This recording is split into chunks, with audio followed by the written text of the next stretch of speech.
마태복음 5장 43절부터 48절까지 우리 한 목소리로 합독하시겠습니다.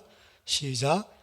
또 내 이웃을 사랑하고 내 원수를 미워하라 하였다는 것을 너희가 들었으나 나는 너희에게 이르노니 너희 원수를 사랑하며 너희를 박해하는 자를 위하여 기도하라.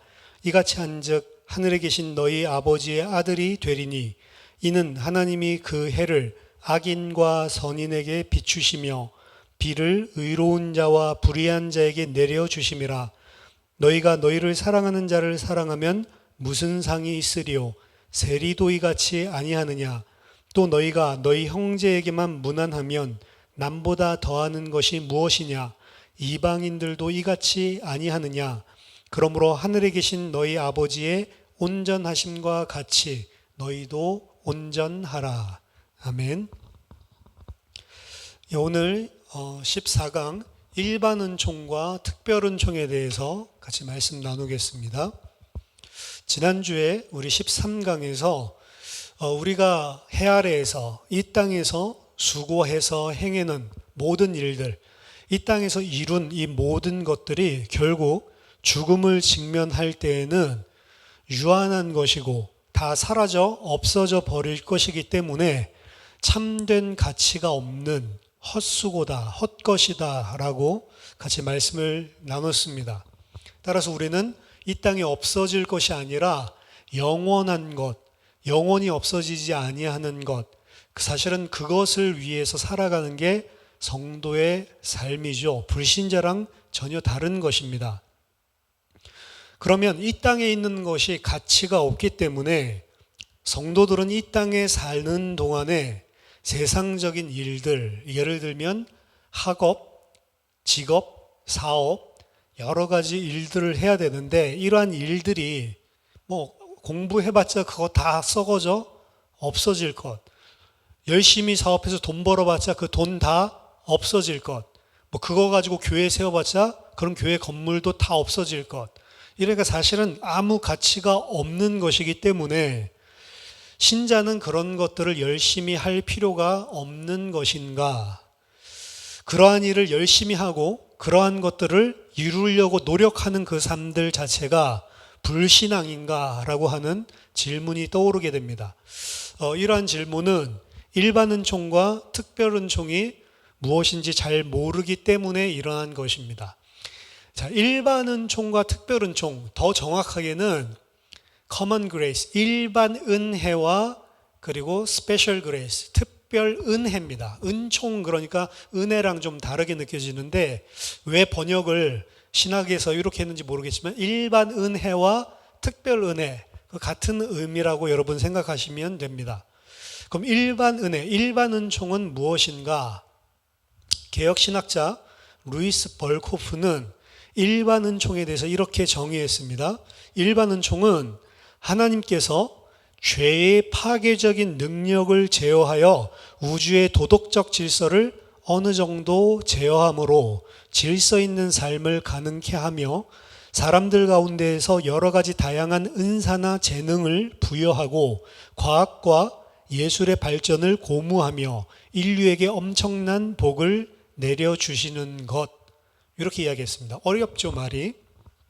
쉽게 말하면 인간의 죄가 사실은 너무나 완악해서 인간의 죄를 하나님이 제어하지 않으시면 사실은 사회나 가정, 국가 이런 것들이 존재조차 할 수가 없다는 이야기입니다. 하나님이 만약 그들의 죄를 컨트롤해 주지 않으면 인간은 완전히 자기 중심적으로 그 죄인이기 때문에 결국에는 극단적인 자기 중심적인 죄가 표출되고 그럼 절대로 이 사회나 그리고 국가 이런 질서 자체가 존재할 수가 없다는 것이죠. 그래서 사실 이 세상이 질서가 유지되어지고 그리고 국가의 법을 통해서도 그렇게 하는데 법 가지고 질서를 유지하고 이러한 것들도 하나님이 은혜로 죄를 조절해 주셨기 때문에만 가능한 것이다 라는 이야기입니다. 그리고 이 세상에 있는 모든 불신자들, 신자들 다 포함해서 이 사람들이 가지고 있는 재능, 이 사람들 가지고 있는 달란트, 이 사람들이 가지고 있는 모든 기능들도 하나님께서 그들에게 각자에게 은혜로 다 허락해 주신 것이다. 이 이야기예요. 각자마다 다 다르지만 모든 사람들에게 하나님께서 그런 것들을 은혜로 주셨기 때문에 이런 사람들이 재능도 발휘할 수도 있는 거고, 그리고 똑똑할 수도 있는 거고, 그리고 이 사회를 발전시킬 수도 있는 거고. 왜 그렇게 하시냐? 이 세상을 죄 가운데 그냥 가만히 버려두시면 망하니까. 이 세상이 왜 필요하죠? 하나님이 하나님의 백성을 양육하기 위해서 이 세상을 운행하고 계시기 때문에 이 세상은 하나님이 그 일을 다 마치실 때까지, 그게 이제 구속의 역사죠. 구속 역사를 다 마칠 때까지는 어찌됐든 간에 죄인들임에도 불구하고 유지시켜야 된단 말이에요. 왜? 하나님의 백성을 위해서. 그러기 위해서는 죄인들, 불신자들 마음에 있는 죄가 온전하게 활동하지 못하도록 하나님이 제어하는 은혜가 필요하단 말입니다. 따라서 이 세상과 우주 만물, 이 모든 시스템들을 질서 유지시키기 위해서 하나님께서 베풀어 주시는 일반적인 은혜, 요게 일반 은총입니다. 그래서 오늘 본문에서도 이야기하죠. 하나님께서 비를 내려주시는데 비를 선인에게만 내려주시는 게 아니고 악인에게도 내려주시고, 하나님께서 때에 따라서 모든 것들을 다 적당하게 하나님의 뜻을 이루기 위해 무너지지 않도록 하나님이 통치하고 계시다라는 개념입니다. 하나님께서는 신자와 불신자 모두에게 부어주시는 일반적인 은총이 있고요. 그 일반적인 은총이 없이는 그 어떠한 사람이나 사회도 자연과 우주도 계속해서 존재가 불가능합니다. 신자에게도 그래서 공기를 주시고, 불신자에게도 공기를 주시고, 신자에게도 햇빛을 주시고, 불신자에게도 햇빛을 주시고, 똑같이 하나님께서 다 은혜로 허락해 주신다는 거죠.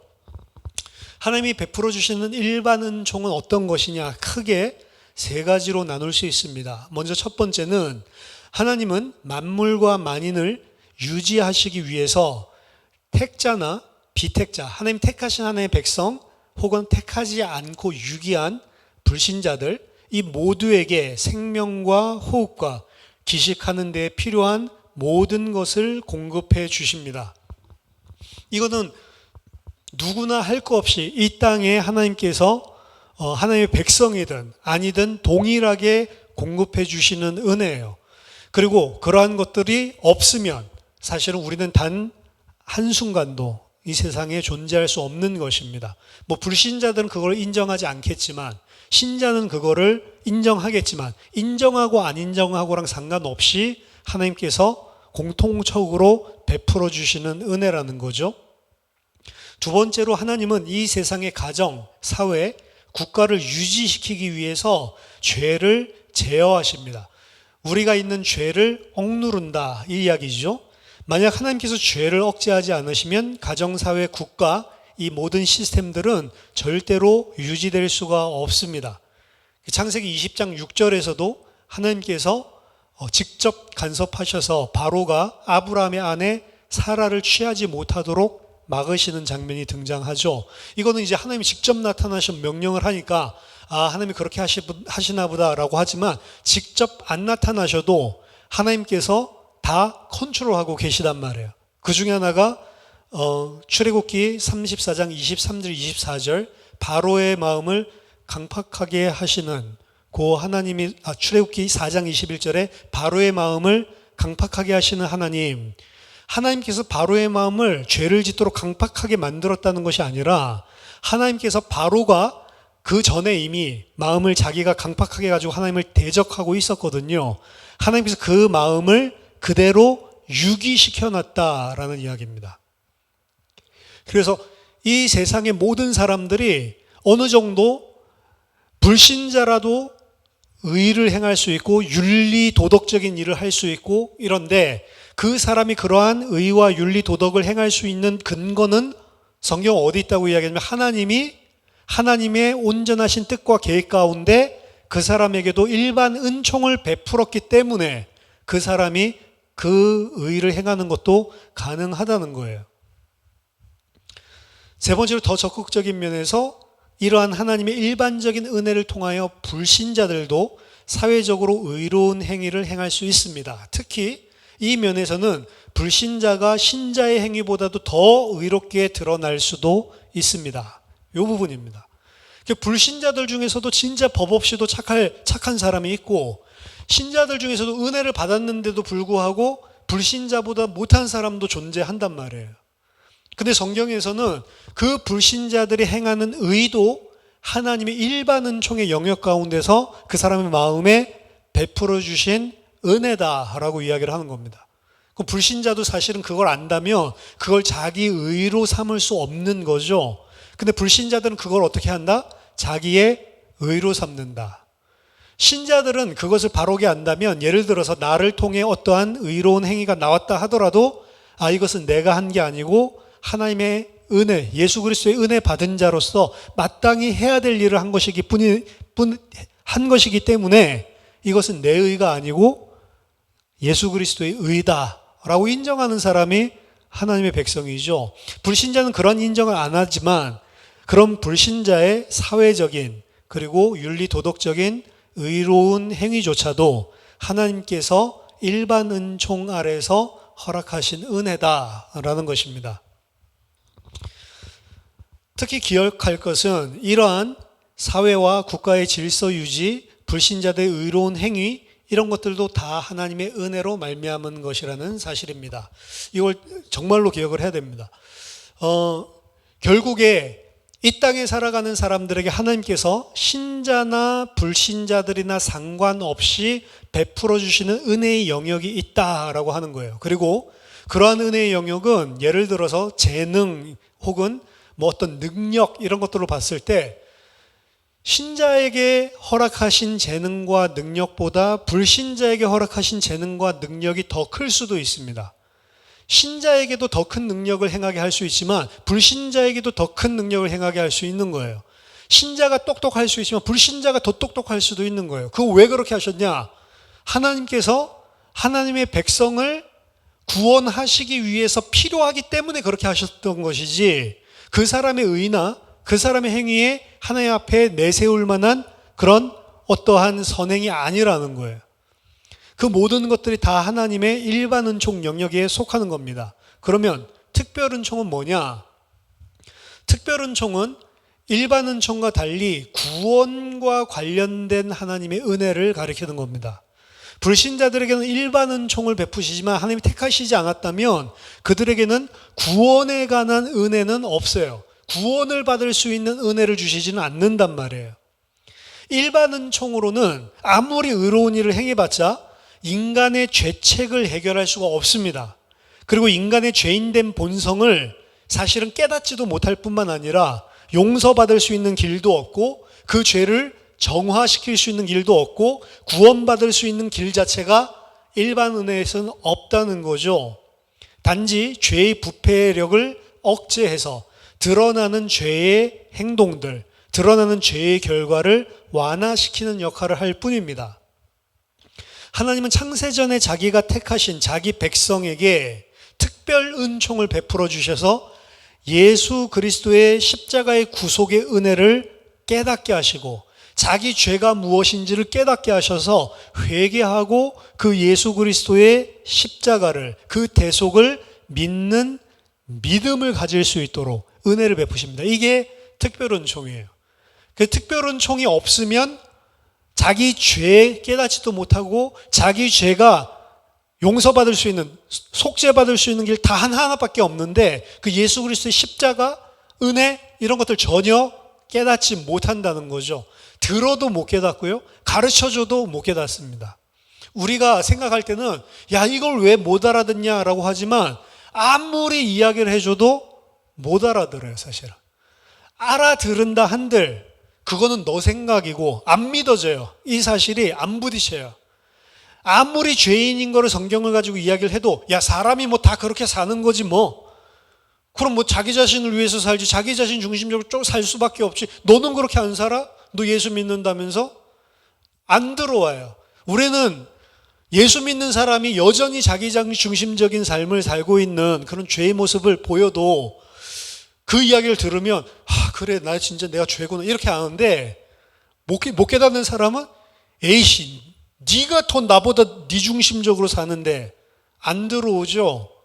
그거 왜 그러냐? 하나님이 특별 은혜를 베풀지 않기 때문에. 그래서 우리가 예수 믿는 것도 내 의가 아니라는 거예요. 그게 깨달아지고 알아지고 내가 죄인이구나. 예수 그리스도 없이는 안 되는구나. 왜 이런 사랑을 베풀었을까? 이런 생각하는 것들이 전부 다 하나님이 성령으로 우리를 깨닫게 우리 마음과 생각을 주관해 주시기 때문에 주는 은혜라는 거예요. 그래서 믿음도 내 의로 절대로 내세울 수가 없는 거죠. 하나님의 백성은. 그 어떠한 인간도 자신의 힘과 의, 노력으로는 하나님께서 허락하신 구원의 길을 알 수도 없고요. 스스로 구원을 이루어낼 수 있는 능력도 없기 때문에 이것은 사람이 일반적으로 받는 은혜가 아니고 특별히 하나님이 택하신 자에게 베푸는 은혜다라는 의미에서 특별 은총이라고 이야기하는 겁니다.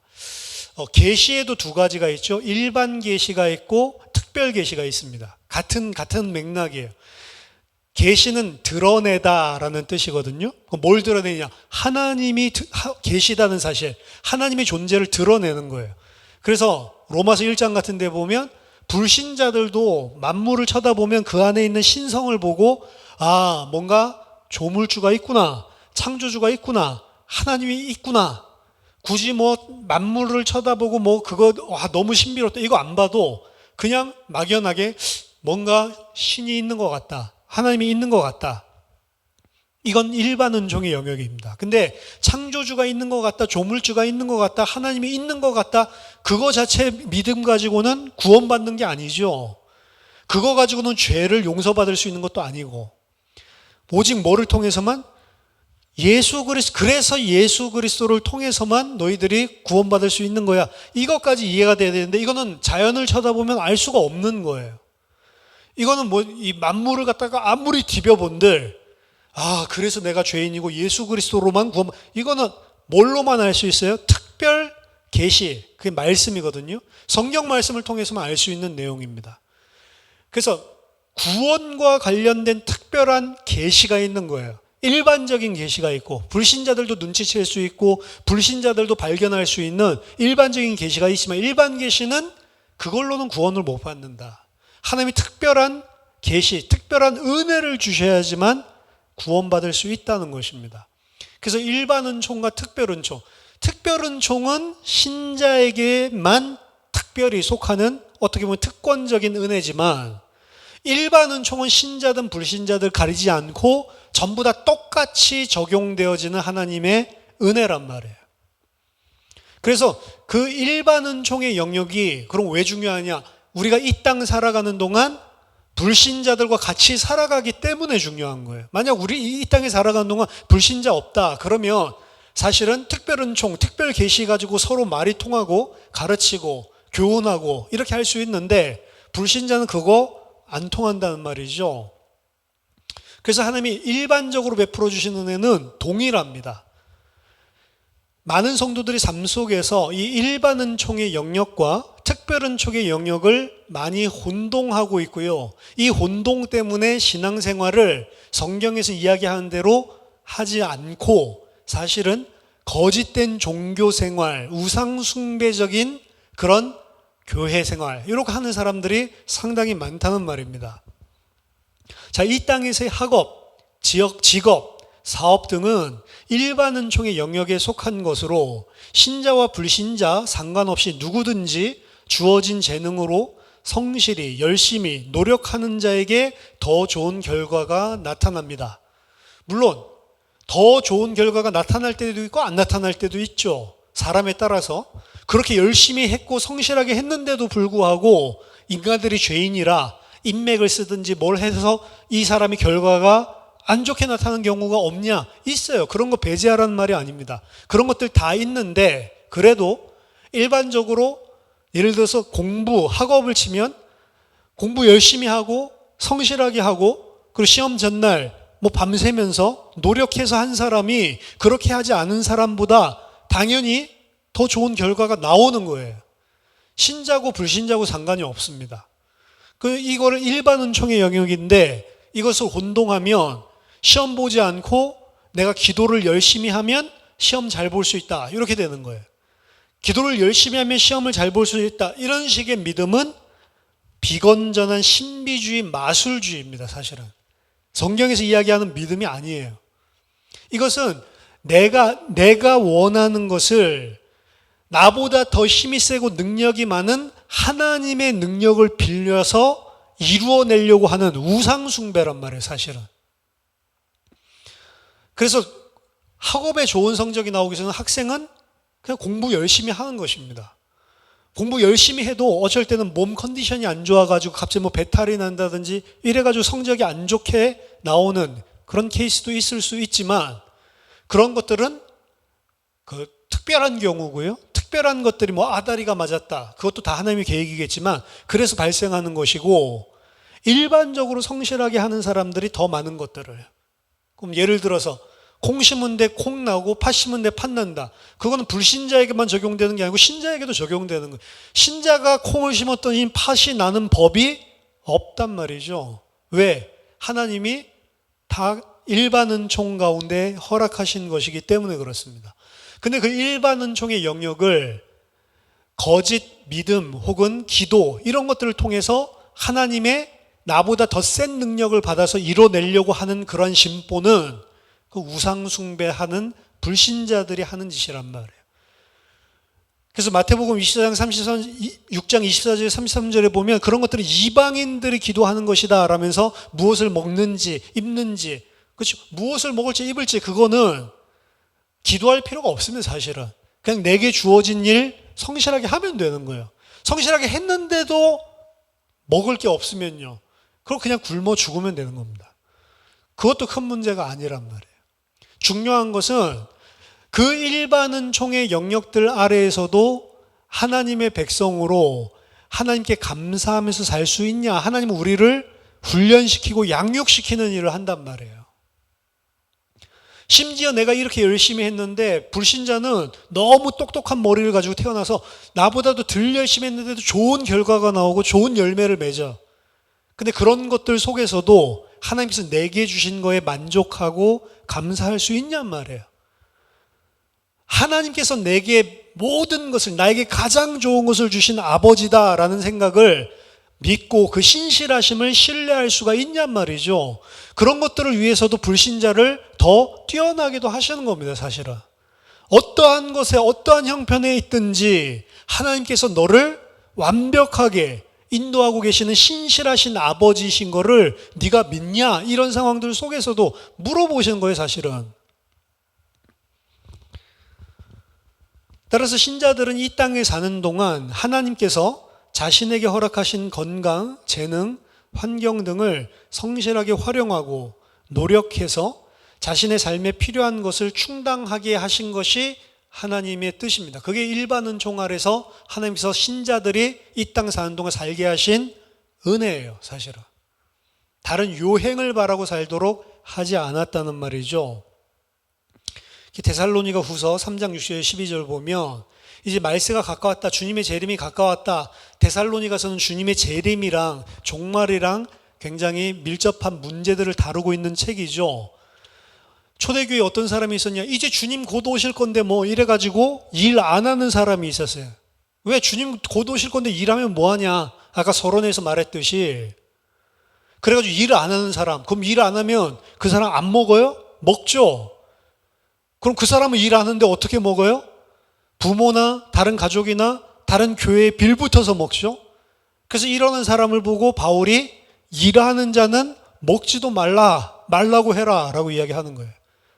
자기 손 쓰지 않고 다른 사람에게 짐만 지우고 있구나. 자기 손으로 스스로 일해서 먹으라고 해라. 언제까지? 주님이 나 부르실 때까지. 주님이 재림하시면 재림하실 때까지.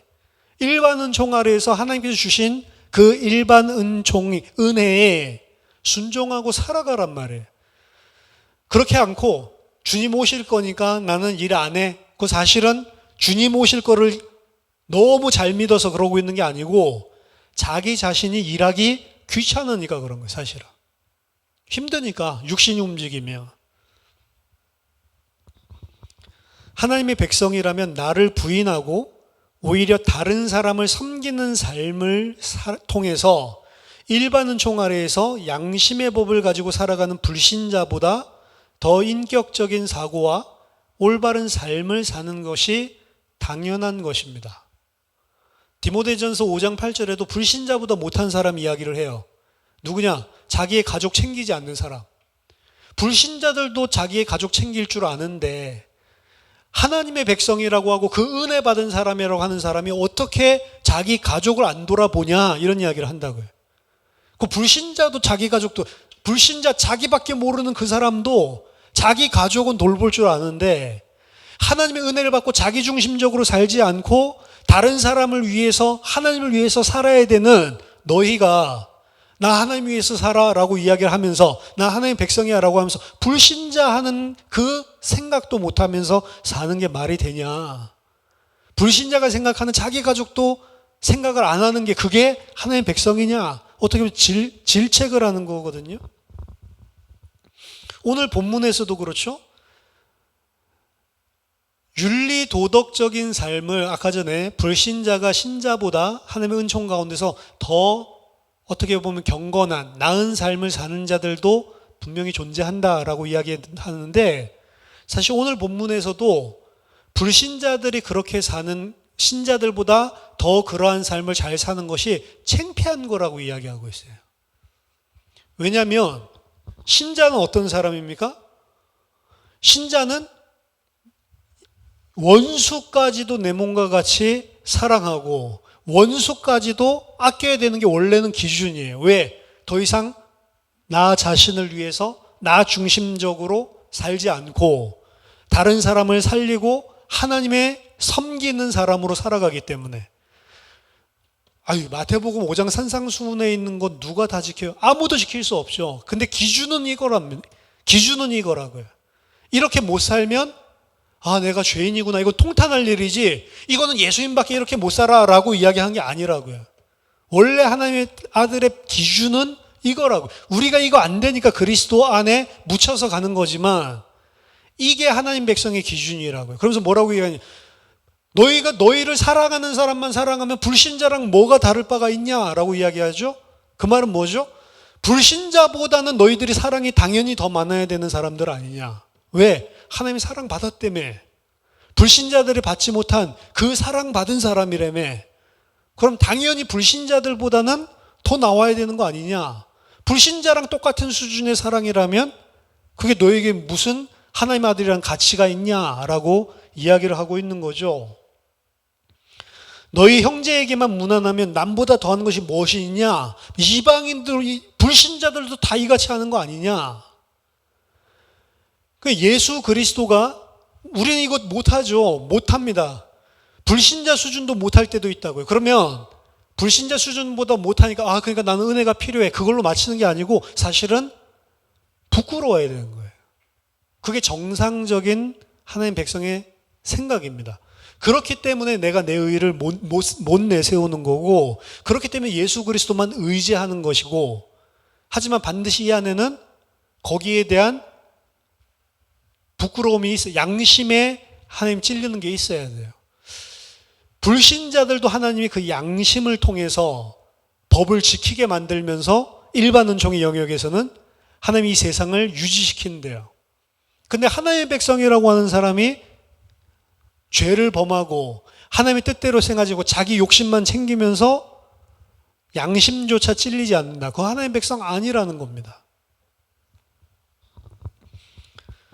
신자는 세상 일과 교회 일을 이분법적으로 나누는 성속의 사고방식과 개념을 타파해야 합니다. 하나님께서 그의 백성에게 허락하신 모든 것들이 다 선하신 하나님의 계획이 있기 때문입니다. 그래서 옛날에 교회에서 막 나와서 일하는 건 하나님의 일, 그리고 내가 직장 가서 일하는 거는 세상 일, 이렇게 나눴는데 그거 아니란 말이죠. 교회에 나와서 일하는 것도 하나님의 일, 세상에 내 직업 가서 열심히 하는 것도 그것도 하나님이 나에게 주신 일. 다 하나님의 백성이 살아가는 하나님의 거룩의 영역이란 말이에요. 그렇죠? 그래서 어떻게 보면은 불신자들 열심히 하는 것, 그것보다도 더 열심히 할 수 있는 게 신자입니다. 왜? 불신자는 그냥 먹고 살기 위해서 자기를 위해서 열심히 하지만 하나님의 백성은 아니야. 이것도 하나님께서 나에게 허락하신 거니까 이 안에서 내가 하나님 앞에 순종하는 마음으로 최선을 다해야지 라고 하는 하나님 앞에서의 믿음을 가지고 그 일을 할 수가 있는 거죠. 그거 잘 됩니까? 안 돼요. 안 되는데 기준은 그게 맞다니까요. 자, 우리가 하나님의 백성으로서 믿음이 성장하면 지금 불신자들이 이야기하는 윤리나 도덕이나 사회적인 의, 경건의 모습, 이런 겉으로 나타나는 모습이 나타나겠습니까? 안 나타나겠습니까? 나타납니다. 거기에 대한 진보가 반드시 나타나요. 완전하지는 않지만 조금씩 진보가 나타나게 돼 있어요. 단 이전에 우리가 종교 생활하고 복음을 잘 몰랐을 때는 그 진보가 나타난 것을 내 의로 삼는 게 문제지. 진보가 나타나는데도 불구하고 진짜 하나님의 백성이라면 이거는 완전하지 않다라는 것도 인식하면서 동시에 이것을 이룬 것도 하나님의 은혜다. 나는 이렇게 할 수 없는 사람이었는데 어떻게 이렇게 할 수 있지? 내 의로 삼지 않아요. 그렇기 때문에 겸손이라는 말보다는 겸손은 내가 뭔가를 했는데 안 한 것처럼 하는 게 겸손이고 자기 자리를 안단 말이에요.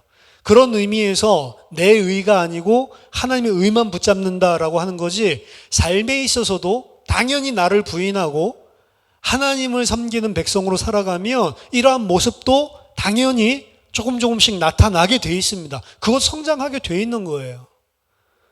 바울이 오라 나는 공관자로다 이러니까 삶이 개판이었구나. 아니라니까요. 동시에 그 삶도 나타나는 만큼 이건 더 큰 하나님 앞에서의 은혜를 받은 자로 내가 죄인인 것들이 드러나서 그런 것이지 절대로 그런 모습들 자체가 없는 게 아닙니다. 따라서 성도의 삶은 사실 교회 안에서의 삶, 이것뿐만이 아니고 일상의 삶들 모든 영역들까지도 다 하나님의 백성으로 하나님 앞에서 살아가는 거예요. 나의 모든 것을 주관하시는 하나님을 인정한다면 하나님이 우리에게 허락하신 모든 삶과 환경을 감사함으로 받아들이고 결과와 상관없이 그 안에서 최선을 다하고 신실하게 사는 것이 올바른 성도의 삶입니다. 결과는 잘 안 나와도 돼요, 사실은.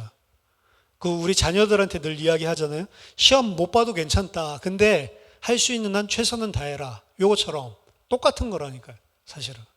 사실 자세가 문제인 거죠. 우리는 그리스도의 복음과 하나님께서 장차 우리에게 주실 하나님의 나라의 영광에 합당하게 살아야 하며 이러한 그리스도인의 삶의 모습은 세상 사람들에게도 존중받는 게 원칙입니다. 그래서 성령 충만받았고 하나님을 기쁨으로 감격으로 섬기고 있었던 그런 초대교회에 보면 불신자들도 그들의 삶을 칭송했어요. 로마가 어떻게 복음화됐냐? 로마 복음화된 것 중에 가장 중요한 역할을 한 사람이 기독교 처녀 여성들이었습니다. 로마 시대에 완전히 성적으로 문란했는데 이 사람들이 인정한 게 하나가 있어요. 기독교 여성들은 성적으로 문란하지 않고 결혼하면 한 가정을 잘 섬기고 절대로 외도하지 않고 다른 로마의 여자들이랑 틀리더라. 사실은 이 잣대였습니다. 그것 때문에 본인은 나가서 바람 피워도 결혼할 때는 누구랑 하고 싶어요? 기독교 여자랑 결혼하고 싶어서 기독교 여자랑 결혼을 했다니까. 못된 놈들이죠. 자기네들은 마음껏 여자들 바람 피우고 다니면서 자기 아내는 자기만 바라보는 사람이랑 결혼을 했다. 그 사람이 누구였어요? 기독교인이었다니까. 다른 데는 다 우상숭배 성적으로 다 타락했는데 기독교인들은 달랐다니까요. 그러한 여자들이 들어가서 이방인의 집에 사실은 들어가서 어떻게 보면 그 자녀들을 키울 때 믿음을 집어넣은 거죠. 그게 로마 복음화에 굉장히 큰 역할을 한 겁니다. 어떻게 보면 교회를 통해서 무슨 복음 전도하고 이런 확산되는 것들 그것보다도 더 강력한 게 그들의 삶 속에서 하나님의 백성으로 살아가는 거예요. 그 사람들이. 올바른 신앙생활은 일반인의 눈으로 봤을 때에도 가장 바르고 그래서 정상적인 삶이 올바른 신앙생활이에요. 신앙생활 했더니 가정 다 내팽개치고 무슨 훈련 받으러 간다, 무슨 기도하러 간다, 기도하러 올라가면 남편 밥도 안 해주고 그냥 3일 동안 있다가 은혜 많이 받았다고 눈물 흘리면서 나에게 이런 은혜 주셨다 오면 집에서 남편한테 두들겨 맞아서 눈물을 또 흘리죠. 그러면서 뭐라고 해요? 내가 복음 때문에 핍박받는다. 그거 핍박 아닙니다. 이 베드로전서 2장 12절에서 21절에 나와 있는 내용 우리 같이 한번 찾아서 읽어보겠습니다. 오늘 이 성경들 안 찾아본 것들 많은데 시간 되시면 여러분들이 다 찾아서 참고를 해보시면 좋을 것 같은데 마지막 2장 12절에서 21절은 같이 한번 찾아서 읽어보면 좋겠습니다. 자, 제가 읽어드릴게요. 베드로전서 2장 12절부터 너희가 이방인 중에서 행실을 선하게 가져 너희를 악행한다고 비방하는 자들로 하여금 너희 선한 일을 보고 오시는 날에 하나님께 영광을 돌리게 하려 함이라. 인간의 모든 제도를 주를 위하여 순종하되 인간의 모든 제도를 당연히 준법 정신을 가지고 하는 게 아니고 주를 위하여 순종해라 라고 이야기하죠. 혹은 위에 있는 왕이나 그 왕은 그리스도 대적하는 자인데요. 혹은 그가 악행하는 자를 징벌하고 선행하는 자를 포상하기 위하여 보낸 총독에게 하라. 이 총독들을 하나님 왜 세웠다고요?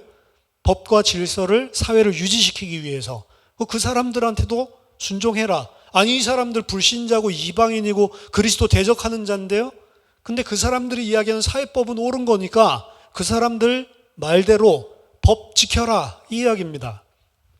곧 선행으로 어리석은 사람들의 무식한 말을 막으시는 것이라. 너희는 자유가 있으나 그 자유로 악을 가리는 데 쓰지 말고 오직 하나님의 종과 같이 하라. 하나님의 종과 같이 하는 게 어떻게 하는 거죠? 무사람을 공경하며 형제를 사랑하며 하나님을 두려워하며 왕을 존대하라. 사환들아 범사에 두려워함으로 주인들에게 순종하되 당시에 있었던 노예들이죠. 그 노예들도 노예제도 타파 예수 그리스도 안에 평등하다 이런 거 하지 말고 그 안에서 순종하래요. 선하고 관용하는 자들에게만 아니라 또한 까다로운 자들에게도 그리하라. 막 진짜 성질 더러운 진짜 뭐 개 같은 이런 그런 종들 상전들이 있겠죠. 그 사람들한테도 일단 순종하라는 겁니다. 부당하게 고난을 받아도 하나님을 생각함으로 슬픔을 참으면 이는 아름다우나 죄가 있어 매를 맞고 참으면 무슨 칭찬이 있으리요. 그러나 선을 행함으로 고난을 받고 참으면 이는 하나님 앞에 아름다우니라. 이를 위하여 너희가 부르심을 받았으니 그리스도도 너희를 위하여 고난을 받으사 너희에게 본을 끼쳐 그 자취를 따라오게 하려 하셨느니라. 이게 말하자면 성도가 살아가는 삶입니다. 너무 어떻게 보면 좀 믿지는 것 같죠? 그렇죠? 근데 그게 아름답대요. 왜? 이 사람은 순종 왜 합니까? 하나님이 나에게 허락하셨구나. 그걸 하나님이 아신다는 거예요. 법과 제도를 잘 지켜라 이런 개념으로 하는 게 아니고 하나님께서 지금 나에게 이거 허락하셨으니까 그 안에서 최대한 순종하고 내가 힘들고 억울함 당해도 그냥 나는 깨끗하게 하나님의 백성으로 살겠다. 그렇게 살라는 거예요. 그럼 어떻게 해요? 불신자들이 그 무식한 입을 나중에 하나님께서 막아주신대. 심판할 날이 반드시 오는데 심판날 생각하지 말고 지금 일단 이 땅에 사는 동안에 그리스도도 그 억울함 다 당하면서 다 순종하면서 살았으니까 너희도 그 자취를 따라오래요. 근데 만일 너희가 그 자취 안 따라오고 예를 들어서 주인이 하라고 무슨 일을 시켰는데 그 일 안 해가지고 두들겨 맞고 매 맞는 거면 그게 무슨 이 칭찬이 있을 수 있냐. 그건 지가 잘못해서 처맞은 거지. 이야기입니다. 그러니까 마땅히 해야 될 일을 가정이건 직장이건 하라는 거예요. 너무 억울한데요. 억울해도 하나님 바라보고 하나님 앞에서 하라는 거예요. 그 말은 하나님의 백성을 그 가운데서 빠져나오게 하는 특별한 총 같은 거는 없다는 이야기입니다. 신자나 불신자나 다 똑같다는 거예요. 어려운 환경들 속에서 일하는데 하나님의 백성만 안 어렵게 만들어준다. 그런 법 없습니다. 지켜주질 않냐? 지켜주시는 거 있겠죠. 지켜주시는 거 있는데 그거 바라고 사는 게 하나님 백성 아니라고요. 그거는 해주시건 안 해주시건 상관없이 내가 그 속에서 최선을 다하는 겁니다. 그래서 신자들은 이 땅에 있는 것이 가치 없다. 그 답을 알고 있지만 이 땅에 사는 동안에는 하나님께서 주신 것들을 가지고 최선을 다해서 그냥 살라는 거예요. 왜? 그게 하나님 백성의 삶이래. 그리고 남에게 피해 끼치는 삶 살지 말래요. 심지어 불신자에게 속해서 일한다. 그럼 불신자 그 회사에서도 그냥 그 회사를 꼭 내 회사인 것처럼 그냥 열심히 섬기고 열심히 일하래요. 뭐 그게 안 되면 자기 회사를 차려서 뭐 열심히 하든지 뭘 하든지 어쨌든 주어진 거 안에서는 최대한 열심히 하라는 겁니다. 그래서 세상 사람들이 봤을 때에도 아, 이 사람들은 참 아름답구나. 아, 이 사람들은 진짜 된 사람이구나. 이거 인정받아야 되는 게 하나님 백성이라고요. 근데 어떻게 된 게 우리 뭐 지난번에도 잠깐 이야기했지만 기독교인들 가운데 어떻게 된 게 사기꾼이 더 많을 수가 있고 기독교인들한테 일 맡기는 게 더 불안하다니까요. 어떤 일을 갖다가 시키는데 교회랑 관련된 사람이 하면 더 전문성이 떨어지고 덜 할 것 같으니까 아예 교인한테 안 맡기고 불신자에게 맡기는 게 더 깔끔하다니까요. 신자한테 맡기면 할 말도 못해. 왜? 기독교인이니까. 이렇게 되기 쉬우니까 요새는 아예 모든 교회 일들이나 이런 뭐 건축이나 이런 것들도 그냥 교인들 이렇게 연달아 가지고 하지 않고 그냥 아예 불신자 기업에 맡기는 게 훨씬 깔끔하고 애프터 서비스도 확실하고 전문성도 더 뛰어나고. 근데 원래 복음대로라면 그럴 이유가 없는 겁니다. 신자인데도 분명하게 하는 거예요, 사실은. 그래서 일반 은총, 특별 은총 이야기를 했지만 사실은 말하고 싶은 이야기는 우리가 진짜로 신앙을 가지고 있는 사람, 진짜 하나님의 백성이다라고 한다면 불신자들이 봤을 때에도 정상적인 삶을 살고 있는 게 하나님 백성의 삶입니다. 아, 저거 너무 이상해. 예수 믿었더니 이런 게 아니란 말이에요. 예수 믿었더니 저 사람은 절대로 예배를 안 빠져먹고 그렇게 하는데도 자기 하나 일은 딱 맞추는 거 철저하게 하더라. 사실은 그렇게 돼야 됩니다. 어떻게 보면 그거는 하나님이 불신자나 신자에게 똑같이 베풀어 주신 영역이고 신자들이 그 삶을 일반 은총의 영역 안에서 똑바로 못 살아내면 똑바로 못 산 만큼 어떻게 보면은 유익이 없게 돼 있어요. 불이익이 오게 돼 있어요. 그럼 믿음의 영역이 아닙니다. 내가 일을 못한 거 가지고 상사한테 꾸지람 들은 거 가지고 하나님 핍박받습니다. 그거 아니라고 오늘 베드로전서 베드로 3장에서 베드로전서 2장에서 이야기를 하고 있는 거예요. 그거 아니다. 네가 못했기 때문에 욕먹는 거. 그게 무슨 고난이냐. 그거 아무런 선한 것도 아니고 아무런 하나님께 영광되는 것도 아니고 네가 열심히 잘하고 다 했는데도 뭐 질투, 시기 이런 걸 받아가지고 해를 받았으면 그게 억울한 일인데 그런 거 억울한 일 당했을 때에도 하나님 다 아시니까 너는 그 안에서도 그냥 최선을 다해서 살아라. 섬기면서 살아라. 어차피 그리스도도 그렇게 살지 않았냐. 이 이야기가 신자들의 삶이라고요. 그렇게 보면 어떻게 보면은 좀 우리가 억울할 수 있는데 그 억울하지 않다는 것입니다. 신자들은. 왜? 나 이거 하나님 앞에서 한 거야. 그걸 분명히 알기 때문에. 난 이 사람한테 잘 보이고 이 사람에게 내가 유익을 얻어내기 위해서 한 게 아니라 하나님이 내게 허락하신 거 안에 순종하는 종으로서 그렇게 한 거야. 기쁜 마음으로 그렇게 할 수 있는 게 신자들이란 말이에요. 그럼 좀 전에 오늘 우리가 14강에서 나눈 내용들을 숙지하고 이 내용대로 우리가 사회생활하고 그리고 우리의 일반적인 생활을 해나가면 기독교인들이기 때문에 불신자들이 욕먹는 일은 없다고요. 그나마 우리나라에 기독교가 들어와서 우리나라는 많은 이런 윤리, 도덕적인 이런 삶들, 가정들 이런 것들이 많이 회복된 게 초기에 많았습니다. 우리나라 제일 큰 문제가 술, 도박 이런 게 문제였대요. 그래서 이제 술 금주령 내리고 도박 금지령 내리고 교회 안에서 그런 특단의 조치를 초기 교회 때 한국 초대 교회사 보면 19세기 말 20세기 초 이럴 때 선교사들이 기독교인인데도 불구하고 술 때문에 도박 때문에 이 가사들을 완전히 다 탕진시키고 똑같이 불행한 가정생활을 하고 있으니까 술 금지령 내린 거예요. 그리고 도박 금지령 내리고 그거 하면 너 기독교인 아니다. 그걸 가지고 권징하고 특단의 조치를 취한 겁니다, 사실은. 그래서 초대 기독교 보면 내가 예수 믿습니다라고 한 사람이 그렇게 술 먹고 가정에 어려움 주던 남편이 예수 믿더니 술도 끊고 그리고 가정을 위해서도 성실하게 살고 이런 모습들이 좀 남아 있었어요. 그래서 초기 기독교회는 교회 다닌다라고 하면 그래도 저 가정은 뭔가 좀 바로 된 집 이런 생각이 초기에는 있었다고요. 그래서 우리나라도 구걸하는 사람들 보면 다 찬송가 틀어놓고 했다고. 왜? 찬송가 틀면 기독교인들이 더 많이 주니까. 근데 요새는 구걸하는 사람도 찬송가 틀고 하는 사람들 본 적이 거의 없는 것 같아요. 개독교라고 해요, 욕을 먹죠. 그 개독교라고 이야기하면서 나온 뉴스를 보세요. 가관입니다. 그게 세상이 핍박하는 거예요? 아니죠. 욕 얻어먹을 짓을 하니까 욕 얻어먹는 거예요.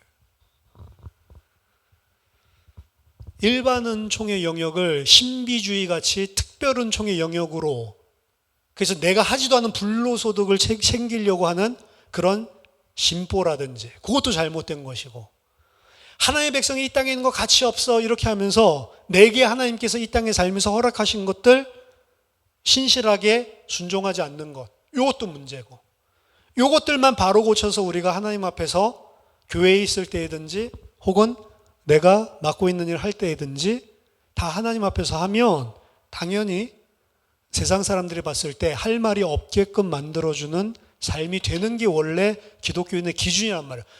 저는 부족해서 그게 잘 안 되는데요. 알면 부끄러워해야 할 일이지 그걸 갖다가 내세울 일이 아니라고요. 그래서 우리가 일반 은총과 특별 은총, 이거 오해하고 있는 영역이 상당히 많습니다. 특별히 신비주의적인 그런 마술주의적인 그런 특별 은총, 그걸 바라는, 요행을 바라는 그러한 기도와 그러한 것을 신앙이라고 착각하는 것이 얼마나 많은지 모릅니다.